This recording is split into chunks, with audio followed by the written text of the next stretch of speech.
NDA میں حکام کی حالیہ بارشوں اور سیلاب سے ہونے والی تباہی پر بریفنگ۔ NDA میں حکام کے مطابق خیبر پختونخوا اور گلگت بلتستان میں غیر معمولی بارشیں ہوئیں۔ اگست میں مانسون سسٹم رہے گا، سندھ میں بارشیں ہوں گی۔ مانسون کے 3 مزید سلسلے پاکستان آ رہے ہیں۔ نئے سلسلوں کی وجہ سے 15 روز میں ملک بھر میں بارشیں متوقع۔ شمالی علاقہ، خطہ پوٹوہار اور پنجاب میں بارشیں ہوں گی، جبکہ بلوچستان میں بھی بارشوں کا امکان ہے۔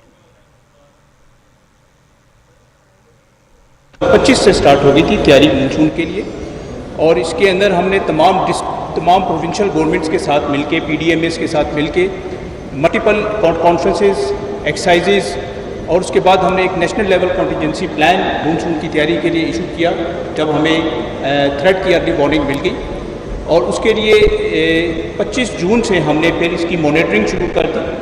First year responders and second year responders as a devolved subject ہمارے ڈسٹرکٹس اور پروونسز نے اس کو پوری تیاری کے ساتھ کام شروع کیا اپنا، اور جہاں پہ بھی ان کو کسی بھی ڈسٹرکٹ میں اگر ان کی کیپیبلٹی سے چیز تھوڑی باہر ہو گئی اور ان کو فیڈرل لیول کی کسی قسم کی مدد چاہیے ہوئی، تو اس کو ہم نے فوراً فیڈرل لیول کے ریسورسز جو ہیں، frontier force, law enforcement agencies, army, air force, navy,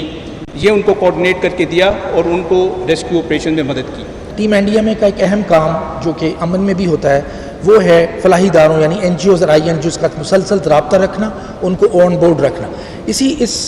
ان حالات میں اسی طرح ہوا، ایمرجنسی کے لیول پہ ہم نے فوراً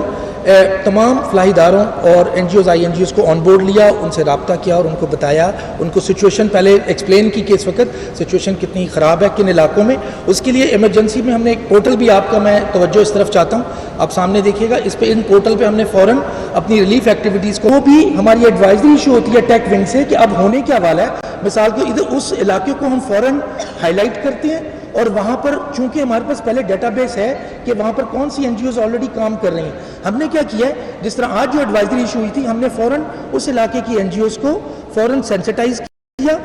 اور ہم نے میسج کر دیا کہ پلیز پری موبلائزیشن اپنا فیز میں آ جائے، اور وہ NGOs جو کہ اس علاقے میں کام نہیں بھی کر رہی لیکن وہ فوراً پہنچ جاتی ہیں کہیں بھی پاکستان میں، ان کو بھی سینسٹائز کر دیا ہے۔ اس طرح ہم الحمدللہ تمام NGOs کے ساتھ رابطے میں۔ اس میں جیسے ہی یہ مانسون کی ریلیف کا کام ختم ہوگا، ہمارا سب سے پہلا فوکس منسٹری آف کمیونیکیشن اور منسٹری آف ہاؤسنگ اور باقی تمام اداروں کے ساتھ مل کر اپنے ہاؤسنگ اور کمیونیکیشن انفراسٹرکچر کی بحالی ہے۔ اس کے بعد انشاءاللہ تعالی جیسے جیسے لائیولیہوڈ یا